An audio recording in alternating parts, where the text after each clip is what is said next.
Beetroot carrot cake చేసుకోవడానికి కావాల్సిన పదార్థాలు. బేకింగ్కి ఎప్పుడైనా మనకి ముఖ్యం కొలత. సో కొలత చెప్తాను. నేను ఒక కప్పు తీసుకున్నానండి. కప్పుతో కొలత మీ ఇష్టం, మీరు ఏ సైజ్ కప్పు తీసుకున్నా. సపోజ్ ఈ సైజ్ కప్పు తీసుకున్నారనుకోండి, ఒక కప్పు మైదా పిండి కావాలి, సగం కప్పు రెగ్యులర్ షుగర్, సగం కప్పు బ్రౌన్ షుగర్ కావాలి. ఒకవేళ మీరు ఇలా వద్దు అనుకుంటే కనుక మొత్తం మీరు బెల్లం పొడైనా వేసుకోవచ్చు, లేదా వైట్ షుగర్ అయినా వేసుకోవచ్చు, లేదా బ్రౌన్ షుగర్ అయినా వేసుకోవచ్చు. బ్రౌన్ షుగర్ మిక్స్ చేసి వేస్తే ఏంటి అంటే క్యారెట్ కాంబినేషన్లో బాగుంటుంది అనమాట. సగం కప్పు చక్కెర, సగం కప్పు బ్రౌన్ షుగర్ తీసుకున్నాను. దీనికి 2 కప్స్ మనం ఎగ్ తీసుకుంటున్నాం. ఇన్ కేస్ ఎగ్ వద్దు, మీరు ఎగ్ వర్షన్లో చేసుకోవట్లేదు అనుకుంటే మనం 100 grams పెరుగు తీసుకోవాలి. ఎగ్ లేకుండా పెరుగు వేసుకొని కూడా మనం క్యారెట్ బీట్రూట్ కేక్ చేసుకోవచ్చు. ఒకవేళ క్యారెటే కావాలి, బీట్రూట్ వద్దు అనుకుంటే 1.5 కప్పు క్యారెట్ తీసుకోండి. ఓన్లీ బీట్రూటే కావాలి, క్యారెట్ వద్దు అనుకుంటే 1.5 కప్పు బీట్రూట్ తురుము తీసుకోవాలి. ఇదిగోండి, నేను ఆల్రెడీ బీట్రూట్ని తురిమి పెట్టాను. ఇలా తురుముకోవాలన్నమాట. రెండిటి కాంబినేషన్లో తీసుకుంటే కనుక ఒక బీట్రూట్, ఒక క్యారెట్ సరిపోతుంది.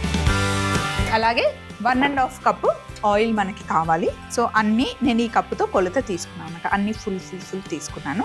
ఫుల్ కప్పు మైదా, సగం కప్పు షుగర్, సగం కప్పు బ్రౌన్ షుగర్, అలాగే 1.5 కప్పు ఆయిల్ పడుతుంది. మనకి ఒక చిన్న teaspoon baking soda, baking powder కాదు, బేకింగ్ సోడా తీసుకోవాలి. అలాగే ఒక 3-4 చిటికెలు సిన్నమన్ పౌడర్ తీసుకున్నాను. మనం దాల్చిన చెక్క అంటాం కదా, దాల్చిన చెక్క క్యారెట్తో కానీ అలాగే యాపిల్తో కానీ చాలా మంచి ఫ్లేవర్ని ఇస్తుంది. బనానాతో కూడా మంచి స్వీట్గా ఆరోమా చాలా బాగుంటుంది. అలాగే కాస్త కిస్మిస్ వేసుకుంటే క్యారెట్ కాంబినేషన్తో బాగుంటుంది అనమాట. సో ఇవి మనకి కావాల్సిన ఇంగ్రీడియంట్స్, కొలత ఇది. అలాగే ఫస్ట్ మనకు కావాల్సింది క్యారెట్ తురుము, బీట్రూట్ తురుము మనం తీసుకోవాలి. సో క్యారెట్ని తురుముకోవాలి. బీట్రూట్ ఆల్రెడీ తురిమి పెట్టేసుకున్నాను. చిన్నగా తురుముకోవాలి, పెద్ద సైడ్ కాదు, చిన్న సైడ్ తురుముకోవాలి. ఇలా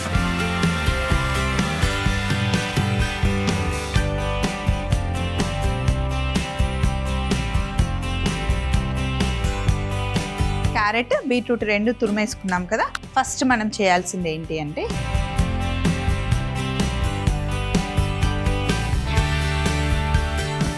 ఎగ్స్ తీసుకొని బీట్ చేసుకోవాలి.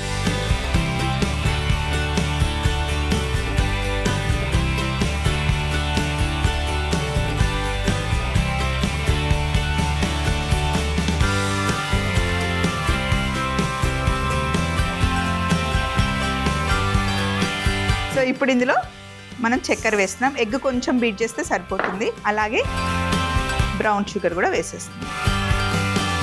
అలాగే ఇప్పుడు ఆయిల్ కూడా వేసేసి ఇప్పుడు మనం ఎగ్స్, షుగర్ అలాగే ఆయిల్ వేసేసాం కదా. మొత్తం షుగర్ బాగా కరిగేంత వరకు బీట్ చేసుకోవాలి. కొలతలు బాగా గుర్తున్నాయి కదండి. 2 గుడ్లు వేసాను. అలాగే 1.5 కప్పు నూనె వేసాను. ఇందులో సగం కప్పు చక్కెర, సగం కప్పు మనం బ్రౌన్ షుగర్ వేసాం. ఇప్పుడు బాగా బీట్ చేసుకోవాలి.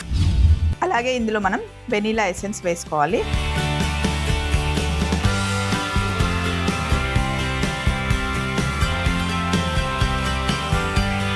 మైదా పిండిలో బేకింగ్ సోడా, సిన్నమన్ పౌడర్,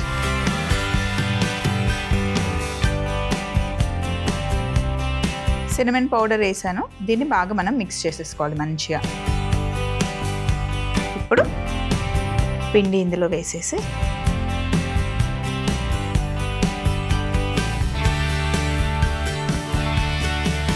పిండి కలిపిన తర్వాతనే మనం క్యారెట్ బీట్రూట్ వేయాలి. ముందే అవి వేసేసామనుకోండి పిండి సరిగా కలవదు.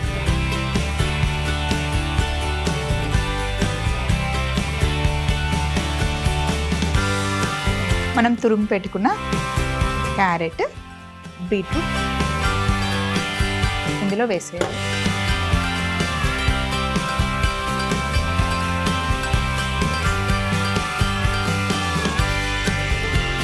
అలాగే ఇందులో మనం కిస్మిస్ కూడా యాడ్ చేసుకుంటున్నాం.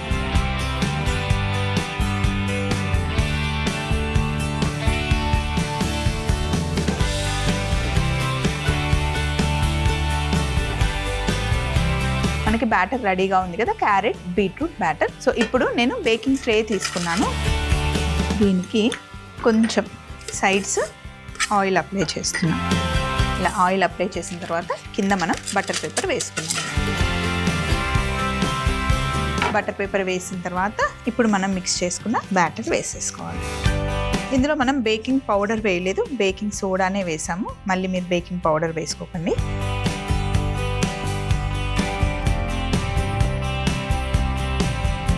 సో ఇప్పుడు మొత్తం వేసేసిన తర్వాత బ్యాటర్ వేసాక ఒక్కసారి ఇలా ట్యాప్ చేసేసి ఓవెన్ని మనం ప్రీ హీట్లో పెట్టుకోవాలి. ఎప్పుడైనా సరే నేను 180 degrees సెట్ చేసేసి 35 minutes పెట్టానండి. ఒక 5 minutes మనం ప్రీ హీట్ చేసుకుంటే ఓవెన్లో బేకింగ్ ఎప్పుడు కరెక్ట్గా వస్తుంది. అండ్ బేక్ చేసేటప్పుడు కేక్ని కంప్లీట్గా పైనకు పెట్టకూడదు, కిందకు కూడా పెట్టకుండా మిడిల్లో మనం బేక్ చేయాలి. 20 minutes మటుకి మనం కదపకుండా 20 minutes తర్వాత మనం ఎప్పుడైనా కేక్ బేక్ అయిందో లేదో చెక్ చేసుకోవాలి. అది కరెక్ట్గా చూసుకోండి. ఓవెన్లో పెట్టేసి క్లోజ్ చేసేస్తున్నా. చాలామంది కంప్లైంట్ చేసేది ఏంటి అంటే కుకరీ షోలో చాలామంది కేక్స్ చూపిస్తూ ఉంటారు, మేము యాజ్ ఇట్ ఈస్గా ఎవ్రీథింగ్ కరెక్ట్గా చేస్తాము, ఓవెన్లో పెట్టిన తర్వాత కేక్ పొంగట్లేదు లేదా పొంగింది ఫ్లాట్ అయిపోయింది అని చెప్పి కంప్లైంట్ చేస్తూ ఉంటాను. నేను కామెంట్స్ కూడా చూస్తాను. 5 minutesకి 10 minutesకి అయిందా లేదా అని చెప్పి మనం ఓపెన్ చేసామనుకోండి, లోపల కరెక్ట్గా సెటిల్ అయ్యి అలా కుక్ అవుతున్న టైంలో టెంపరేచర్ మొత్తం బయటకు వచ్చేస్తుంది మనం మూత తీసేస్తే. సో మళ్ళీ మూత పెట్టేసరికి ఆల్రెడీ ఫ్లాట్ అయిపోతుంది. మళ్ళీ టెంపరేచర్ సెట్ అయినా కూడా మళ్ళీ పొంగదనమాట. సో అందులో మనం బేకింగ్ పౌడర్, బేకింగ్ సోడా వేస్తాం కాబట్టి అది పొంగే టైంలో మనం అస్సలు డిస్టర్బ్ చేయకూడదని. ఎప్పుడైనా గమనించారా, మనం అన్నం తినేటప్పుడు కానీ టిఫిన్ తినేటప్పుడు కానీ ఒకటే రాగా తింటూ ఉన్నాం అనుకోండి, ఎంత పెట్టుకున్నామో అంత తింటాం. ఒక ముద్ద తిన్న తర్వాత పక్కన వాళ్ళు ఎవరైనా డిస్టర్బ్ చేశారనుకోండి, వెళ్తాం మళ్ళీ వస్తాం, మళ్ళీ డిస్టర్బ్ చేశారనుకోండి, సో తినాలి అనిపించదు, మనం అక్కడికే ఆపేస్తాం. సో అలాగే అన్నమాట. ఇది బేక్ అవ్వడానికి మనకి కాస్త టైం పడుతుంది. అసలు క్యారెట్ బీట్రూట్ కేక్ బేక్ అయితే మనకు ఆరోమానే తెలిసిపోతుందండి. ఇదిగోండి, చాలా వేడిగా ఉంది, ఇప్పుడే మనం బయటికి తీయలేం. కేక్ అయినా బిర్యానీ అయినా సరే బేక్ చేసిన, దమ్ చేసిన ఒక 10-15 నిమిషాలు అలా పక్కన పెడితేనే అది డిమోల్డ్ చేయడానికి చాలా బాగా వస్తుంది అనమాట. దమ్ బిర్యానీ కూడా ఎప్పుడైనా, ఇప్పుడు దీనికి బిర్యానీకి ఏంటి సంబంధం స్వప్న అని మీరు అడిగితే నేను చెప్పలేనండి. ఎందుకంటే బిర్యానీ ఆల్వేస్ నా మైండ్లో తిరుగుతూ ఉంటుంది, నా ఫేవరెట్ కాబట్టి. సో దేంతో అయినా కంపేర్ చేస్తే అదే వస్తుంది అనమాట. సో బిర్యానీని కూడా మనం దమ్ చేసిన తర్వాత వెంటనే బయటికి తీయకూడదు, కాసేపు అలా పక్కన పెట్టేస్తే సెటిల్ అయిన తర్వాతనే బిర్యానీ వడ్డిస్తే బాగుంటుంది అనమాట. మూత తీసేసి ఆవిరంతా పోయిన తర్వాత బిర్యానీని ఎంజాయ్ చేయాలి అంటే చేయలేదు, అలాగే 10 నిమిషాలు ఉంచాలి. బేక్ చేసింది ఏదైనా సరే, కేక్ అయినా సరే, మీరు ఏం బేక్ చేసినా ఒక 10 నిమిషాలు కదపకుండా పెడితేనే బయటికి తీయడానికి బాగా వస్తుంది అనమాట. చూసారు కదా, చక్కగా బేక్ అయిపోయింది. క్యారెట్ అండ్ బీట్రూట్ కేక్ తయారీ విధానం: ముందుగా ఒక బౌల్లో 2 గుడ్లని బీట్ చేసుకొని అందులోనే నూనె, చక్కెర, బ్రౌన్ షుగర్ వేసి బాగా బీట్ చేసుకోవాలి. ఇప్పుడు మైదా పిండిలో బేకింగ్ సోడా, సినమన్ పౌడర్ వేసి మిక్స్ చేసుకొని షుగర్ మిశ్రమంలో వేసి కట్ ఫోల్డ్ లో కలుపుకోవాలి. తురిమి పెట్టుకున్న క్యారెట్, బీట్రూట్ కూడా వేసి కిస్మిస్ వేసి ఒకసారి బాగా మిక్స్ చేసుకొని కేక్ ట్రేకి కాస్త ఆయిల్ అప్లై చేసుకొని కింద మనం బటర్ పేపర్ వేసుకొని తయారు చేసుకున్న క్యారెట్ బీట్రూట్ బ్యాటర్ ని కూడా అందులో వేసి 180 degreesలో 25 నుండి 30 నిమిషాలు బేక్ చేసుకుంటే ఎంతో టేస్టీ అయిన, హెల్దీ అయిన క్యారెట్ బీట్రూట్ కేక్ రెడీ అవుతుంది.